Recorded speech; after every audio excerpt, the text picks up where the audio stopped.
Hi friends అందరికీ, ఇప్పుడైతే నేను ఫ్రాన్స్ కర్రీ ఎలా చేయాలో చూపిస్తాను.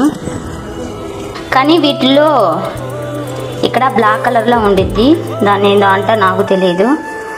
అదైతే శుభ్రంగా మేము క్లీన్ చేసుకున్నాం. మొత్తం వీటన్నిటిని క్లీన్ చేసి శుభ్రంగా 3 సార్లు కడిగేసి పసుపు సాల్ట్ వేసి కలిపి పెట్టాను. దీనికి కావాల్సిన ఏమేమి కావాలంటే ఉల్లిపాయ, పచ్చిమిరపకాయ, యాలకుల దిండు, బిర్యానీ ఆకు ఒకటి, చెక్క, లవంగం, దానికి కావాల్సింది అల్లం వెల్లుల్లి పేస్టు, ఒక టమాటా,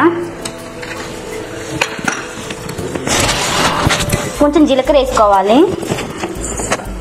ఇప్పుడైతే వేసేస్తాను. చెక్క, లవంగ, బిర్యానీ ఆకు, యాలకులు వేసేస్తాను. కొంచెం జీలకర్ర వేసుకోవాలి. జీలకర్ర వేసేసాను కొంచెం.